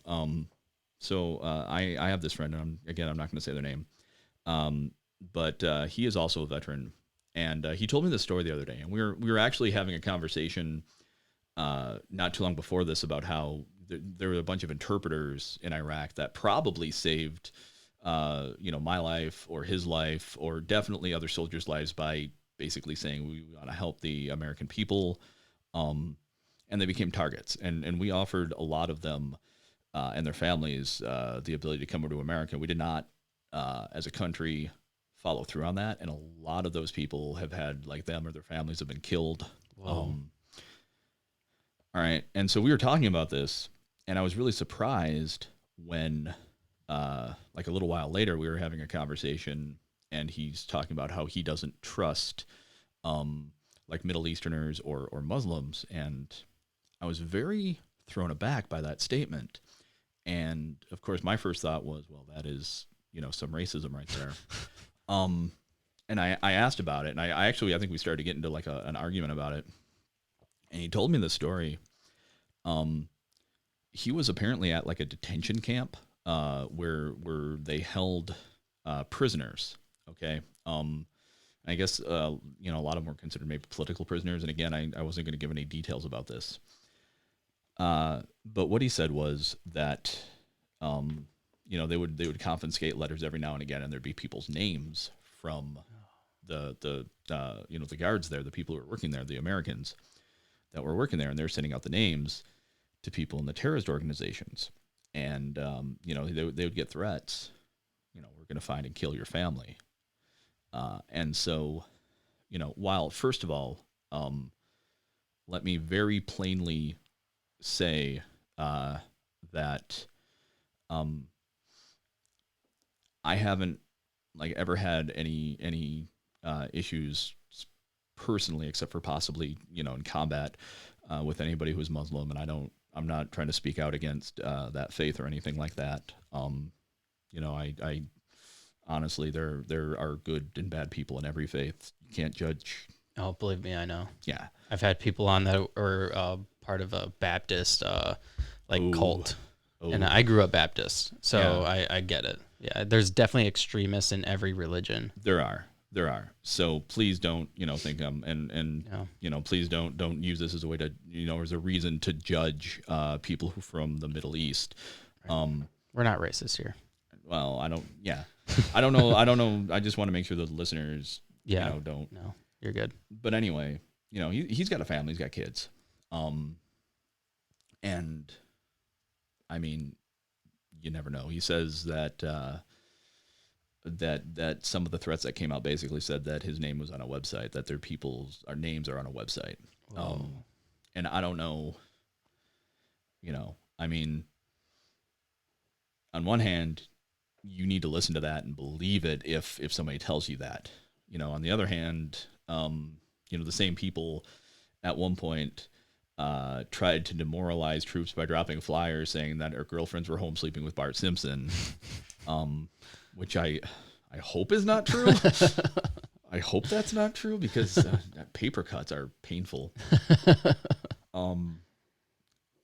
But yeah, no, I if I was in his shoes, I would probably be very wary, of Middle Eastern folk too. And the sad thing is, it's not his fault. It's not their fault. Or you're not. What's that noise?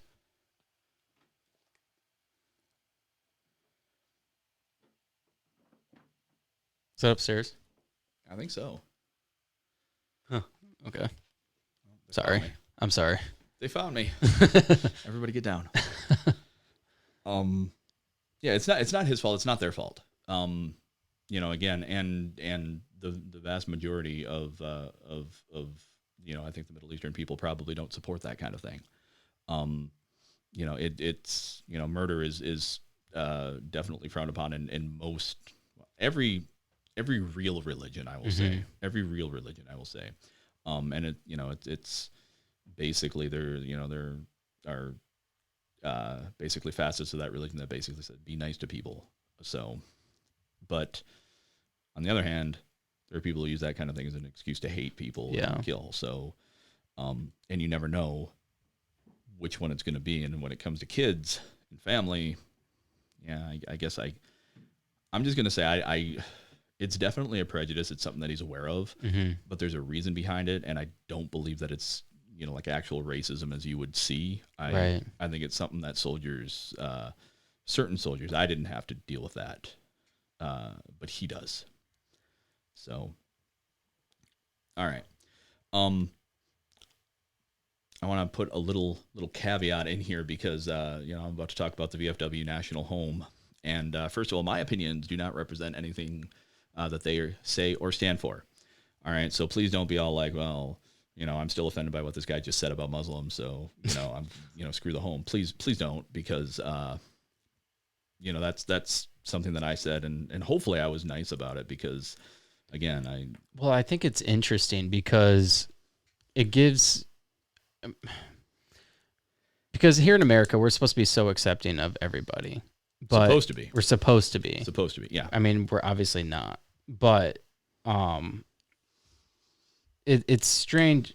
It's interesting because, like some people have prejudice towards Muslim people just because of their religion. Yeah. And this guy, from the sounds of it to me, sounds like he's afraid. Like, it's not necessarily, I mean, it's prejudice. Yeah. But it's almost like a safety concern in a sense. It's not necessarily like a true prejudice. Well, he says in the same fashion, if you were to be overseas in Iraq and you're constantly looking around at the people around you, wondering which one of these people are going to attack me. I used to lay in bed thinking that I was going to get killed, like every night, because they were just shooting off guns and I didn't know if they were attacking or not. And that's a thing. He's still got that fear. And I asked him if I could talk about this today. I did.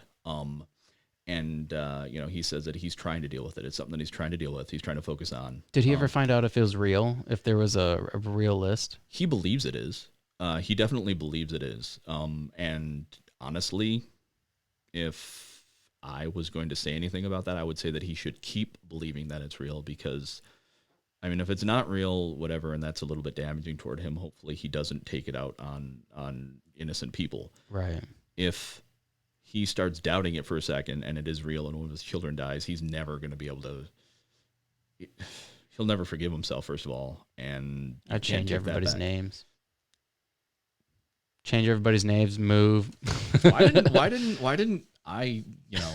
Why didn't he think of that? Yeah, maybe. Yeah. Maybe he can. I don't know. Anyway, but moving on from there, I know you want to wrap up here. I don't want to keep you too. No, you're good. You're good. I just try to keep it around an hour. So yeah. Before I talk about the national home, do you have any question about anything specifically that's on this list? Is there anything that looks really interesting that you want to? We hit on a lot of it. We hit on possibly even most of it, but yeah, there's definitely most of it. Yeah.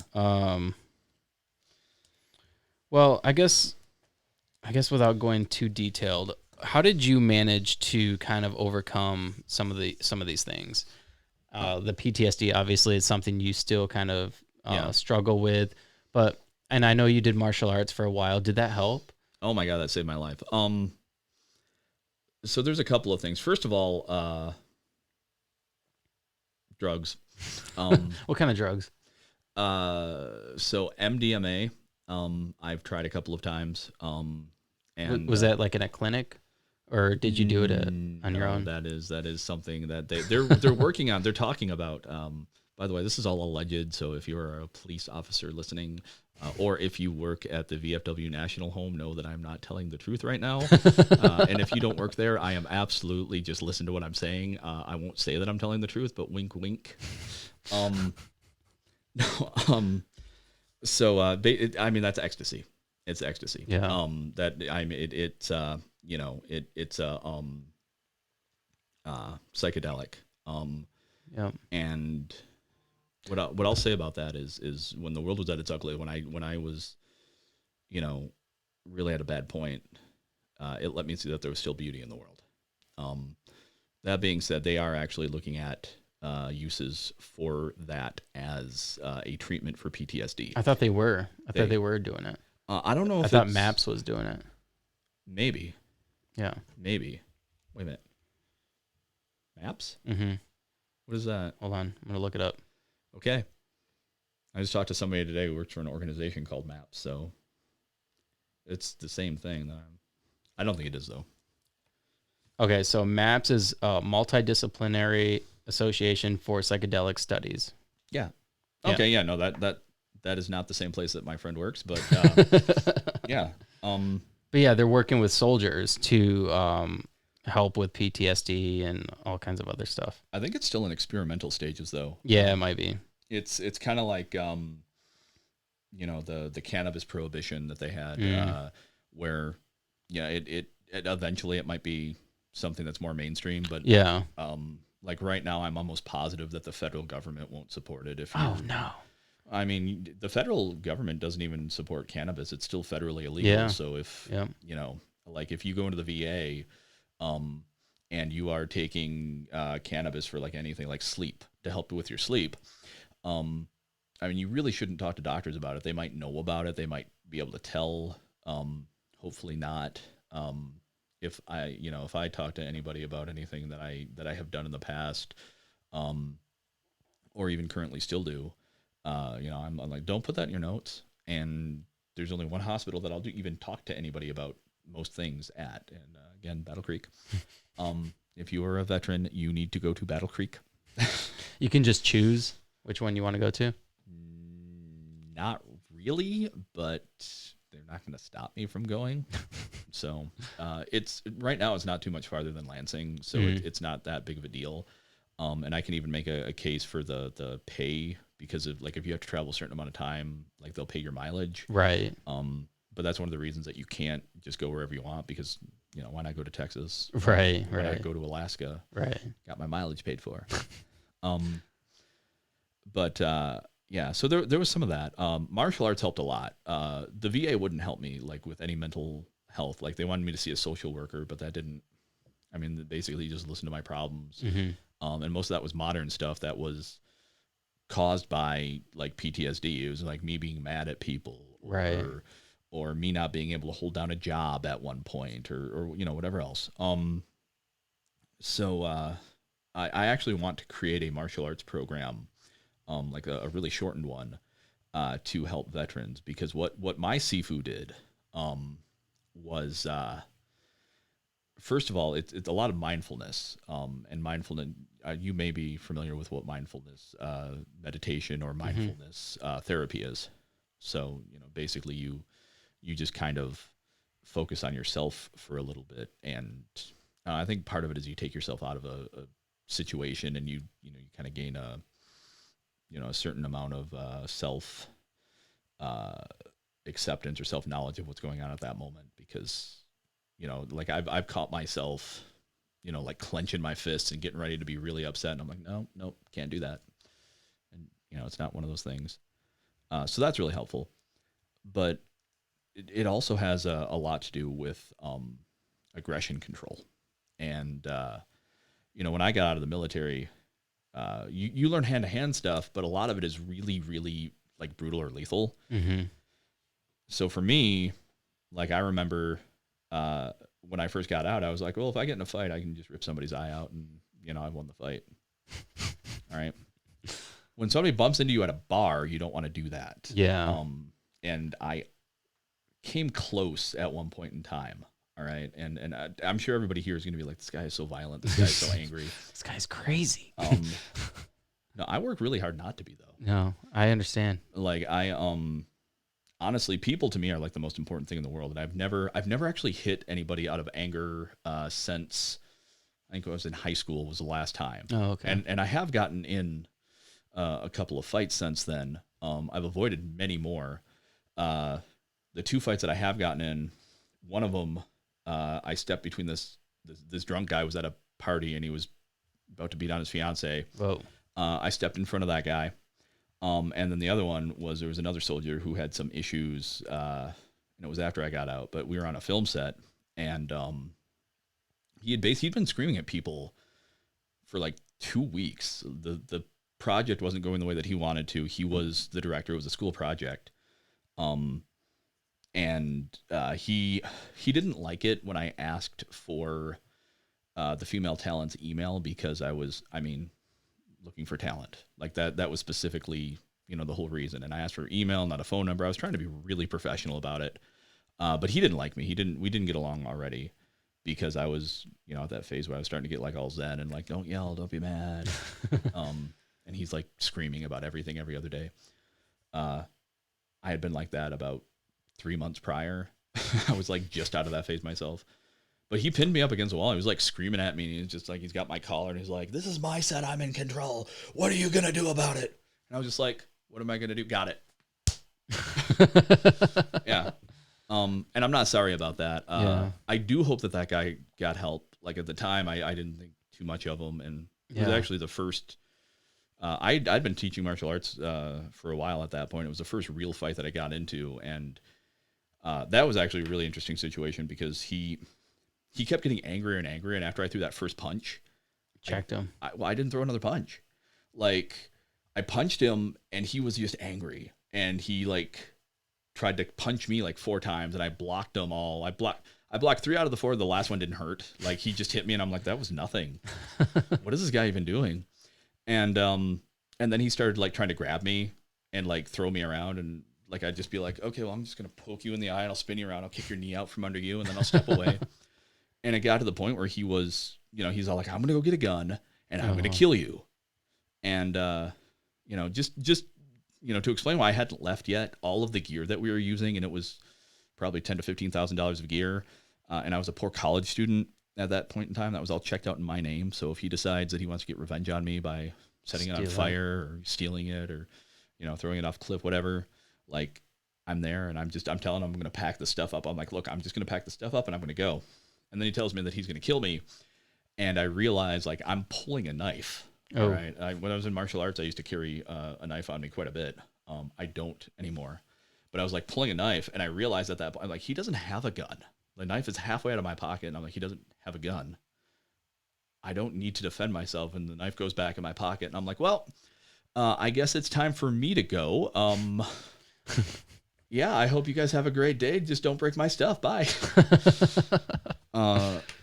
Yeah, and I took off, and that was, I called the teacher, and I realized what happened when I was talking to him. And he's all like, "You're bragging about beating up one of my students." I'm like, I didn't even, like, I punched him, but I busted my hand on his jaw.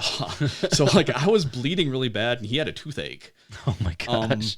Yeah, so, I mean, the guy couldn't hurt me, but I could definitely hurt myself on him. Right. Which it's kind of embarrassing to even say that, too. But no, I got blamed by that for that at Grand Valley. Like, everybody, I remember, like, people would, they'd come up to me, like, different teachers would be like, "You're violent. You shouldn't have hit that guy." And I'm like, he had me pinned up against the wall. I don't care. Wow. And I remember thinking, violence is not the issue, or not the solution. Well, sometimes it's necessary though, especially if you feel endangered. Yeah. Well, if you're pinned against a wall, you definitely should probably react. He crossed my line. See that, and that's the big thing. That's, talk back to the martial arts thing. We learned basically you draw your line in the sand, and you figure out what you're going to do when somebody crosses it. And, for different situations, like Sifu basically says, if 4 people break into my house, and, I've got kids and stuff here, I'm not going to ask questions first. Yeah. Because he has kids, and why are there 4 people in his house like that? Right. Seriously, that's lethal like intent right there. I get that. If somebody gets mad because you're at a bar and you spill a beer on them or something like that, I mean, that's different. Yeah, you don't rip somebody's eye out for that. Yeah, no, that's absolutely different. Yeah. But if somebody has you pinned against a wall and they're yelling in your face, they're daring you to do something. Yeah, yeah, they're pushing you to. I want to say that there's been a couple of times where I had people who were like friends of friends that I didn't get along with that have been over my house inexplicably, and I tell them to leave and they refuse, and I hate the police. Like, I always end up in a situation where, and please take that with a grain of salt, because I really don't like the police, but I don't, hate is probably a strong word. You dislike their practices? I don't trust them at all. I have called the police several times for different situations. Every time, like, has been, oh, well, I got robbed, or my neighbor got in a fight with her boyfriend and he pulled a knife on her, so he runs up to my apartment. And every single time I end up having to answer to the police for, whatever. I don't know. I got robbed one time, and the cop, he arrested my friend on like a 7-year-old warrant. And like, the only reason it hadn't met the statute of limitations is because apparently my friend had moved to Florida for a couple of months. Wow. And like, it was that amount of time, like 3 months, that it was under the statute. And the entire time before we arrested him, he's sitting there. This is up in Traverse City, by the way. And he's all like, "Well, which one of you has the warrant?" And we're just looking at each other like, "What?" He's like, "One of you has a warrant. Why do you have a warrant?" And I'm like, "I don't think I do." "You don't think? What have you been doing?" Oh my gosh. "Nothing, but apparently one of us does." He doesn't think he does either. Like, you can't even call the cops anymore. You can't. They want to arrest you. Yeah. Well, I mean, they kind of have an impossible job too. You know, I mean, it's that is true. Kind of like some of the same situations you were put in Iraq. They're put in that in their own homeland. That is true. And they kind of feel like they're a target no matter what they do. Like, I mean, and I understand that they should respond betterly. They should treat people better, for one, and they should respond to situations better. But that being said, what kind of PTSD and trauma are they dealing with also? That's true. But at the same time, if I call them, don't try to make me a villain. Yeah, right. No, and I think that's a problem with policing, like the whole system in general. I think that the way they train people, that's the way they train people, is like kind of like the military. Yeah, it is getting more militaristic, and everybody else is the enemy. When somebody calls, they're the enemy. Yeah, and I'll agree with that.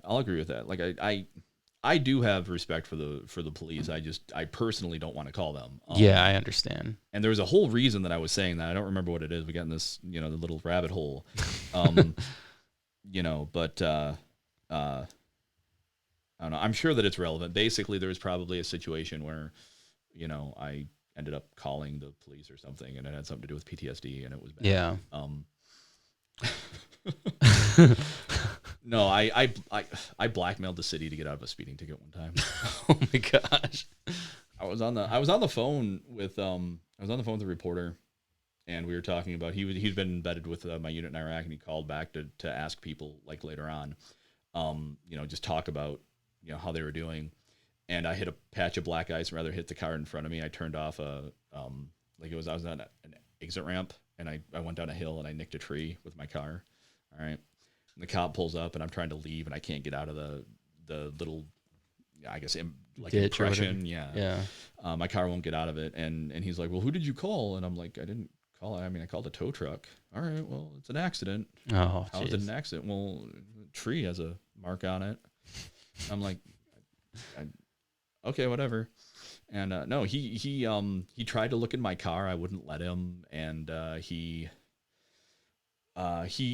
threw me in cuffs because he said I was attempting to leave the scene of a crime. That's not actually a crime to attempt to leave the scene of it. Basically, they're saying, well, you wanted to go, but you're incompetent at doing it, so we're gonna. Right. So he had me in handcuffs in his car for 20 minutes, and he screamed at me about how he hated his job. He did a search on me, stuck his hand down my pants, and what? Yeah, no, he rooted around until he found some sack, and Seems like he likes his job. he likes soldiers, maybe, I don't know. But yeah, no. Grand Rapids apparently has a prosecutor for traffic tickets, and This is years later, so I feel like I can say this now, everybody. I walked into the prosecutor's office, and he's like, "Well, you're gonna pay this ticket." And I said, "No, I'm not. I'm a soldier." And he stuck his hand down my pants, and he felt my junk. The city, like, everybody will be happy to hear about this story. And if you let me off the ticket, I will just be quiet. So I got a letter in the mail on the day I was supposed to appear in court, and it said that they were, how was the wording? It was beautiful. So basically they were like rescinding the ticket, and the cause was, or the reason was, in pursuit of justice. Yeah. Awesome. All right.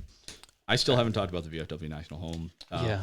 It's a great place. They house veterans. It's been around for almost 100 years. And they've had several different missions. And let me get that mission statement, and I'll read it, and then I will be out of your hair so you can go be with your family. Oh, you're good.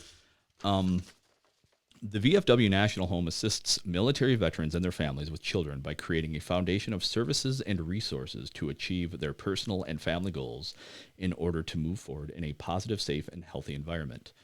And once again, my opinions and everything that I say do not reflect on the VFW National Home.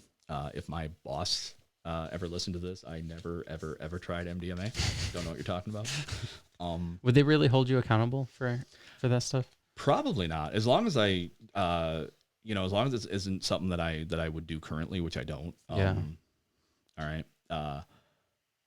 But that's one thing I always found ridiculous about employers. Like things that you've done in your past, they're going to go to your social media. They're going to find anything they can on you and then hold it against you. Yeah, they can't. Well, yeah. I mean, if the world that we live in now, though, like one person says, something really disparaging, and the entire company can be on the hook for it. Yeah. Yeah, that's true. But, at the same time, you really shouldn't be hating on people for no reason. So yeah. I mean, that goes to cancel culture. I hate cancel culture. Absolutely hate it. How old are you? 28. You're 28. Yeah. That's interesting. Why is that interesting? I was just reading this thing about Generation X, and technically I'm like a millennial, but I'm like the first year that you can be considered a millennial. So I'm like a Gen Xial, Millennia X. I don't know. And it talks about this post. This guy talks about like ways that you can appeal to members of Generation X, and he's like, well, people hate corporations, so don't necessarily like deify a corporation or anything like that. And I was looking, I was like, that all fits me because I'm like right in the middle. So I have certain millennial traits. All right, avocados are delicious. I love avocados. I know, they're so good. But I also have a lot of like Gen X traits. So when I was younger, they always, would tell us, if you don't like the way a corporation is doing business, if you don't like the way that they're treating you, then your money is as good as speech. Like, you can tell them by boycotting their stuff. And now that's called cancel culture. Yeah. And it's terrible. And I think it's a really interesting, like, divergence in the way that we look at things now. Well, I think it has more to do with the fact that because we don't necessarily boycott companies and their products. I do. Yeah, but not many people do. There's not That's true. movements behind it. That is I true. mean, people still buy iPhones and they know where they come from. Are you talking about the What? Foxconn? Yeah, Yeah. why aren't we boycotting that? I We mean, should. I just bought a new iPhone. I I'm nasty. I'm a dirty person. This is Samsung, and it probably also came from Foxconn. Yeah, you're just as bad. Yeah. You're a piece of shit too. I know. I know. Every day. Every day. But the thing is like, there's so many things that we all agree to, but then when somebody says something that is, you know, something that they don't agree with, then that person should be canceled or boycotted or whatever you want to call it. Well, And they want to ruin their career over it. to a certain degree, though, like there is. Think about it this way: what if Germany had canceled Hitler? Yeah, but is there anybody that's a Hitler today in America? Okay, let's not get into this conversation because, yeah, I mean, unless we're talking about like white nationalists or something. That's exactly. I don't want to get into that because that makes me angry. But my point is like whenever somebody talks about something that's controversial that you don't necessarily agree with, like whether it's COVID or politics or something, like for instance, I'll use myself as an example. I interviewed a guy on the podcast a few weeks ago. His name's Ryan Kelly. He's running for governor. Just a conversation, like how you and I are having. Like I just wanted to get to know him. That way, like the general public can like see him just as a person, not necessarily his politics. Okay.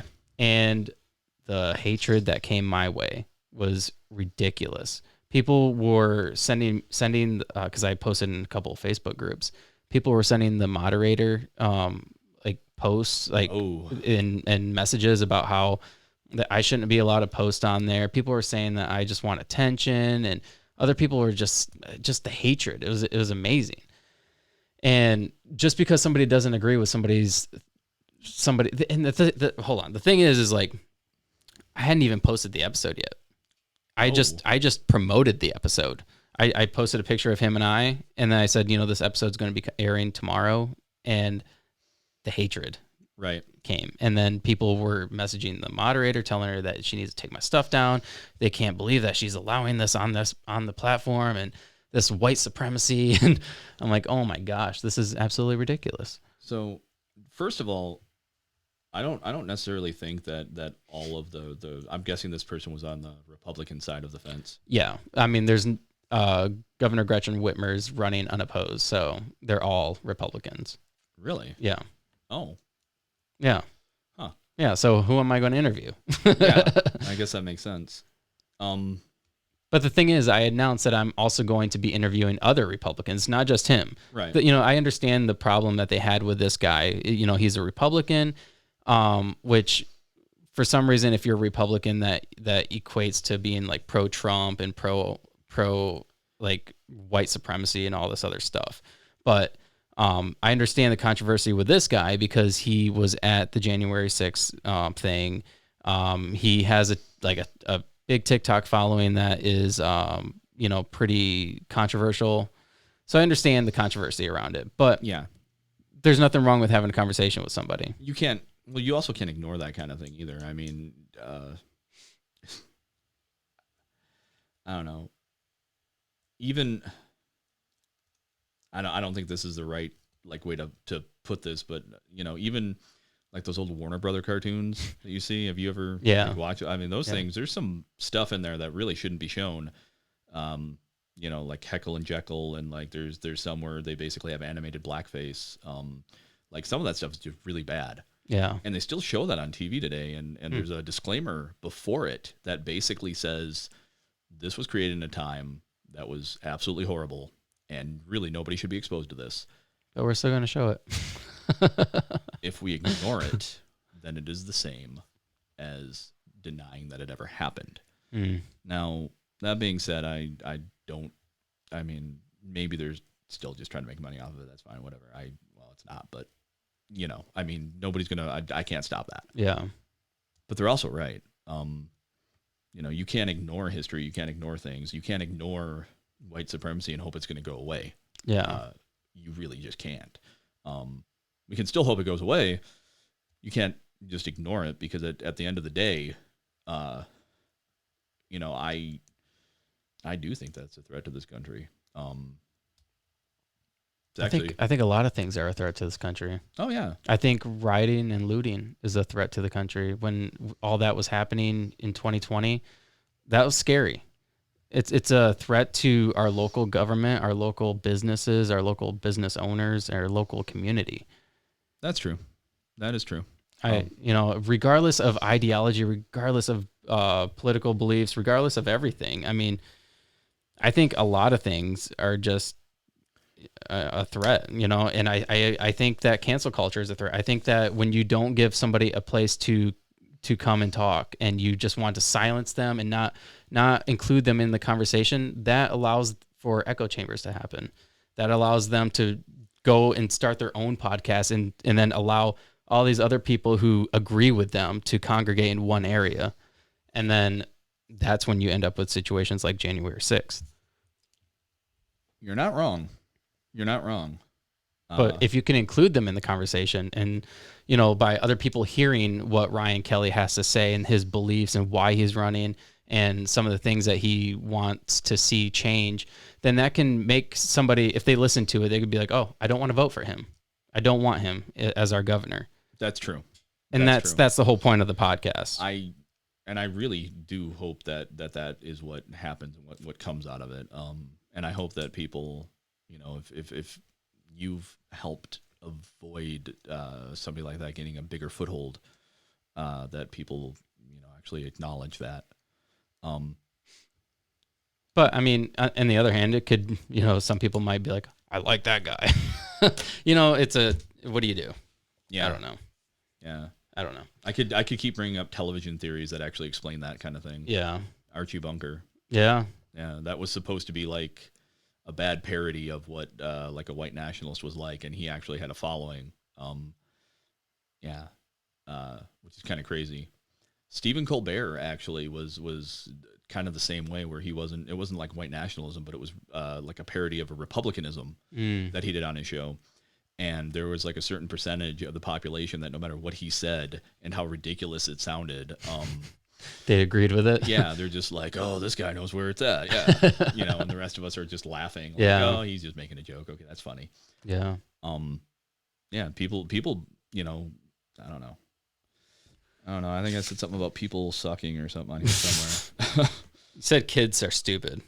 Well, in large numbers, everybody's stupid. Like that. That seems to be human history, right? Yeah, we're all stupid. We are. Yeah, but we're all learning.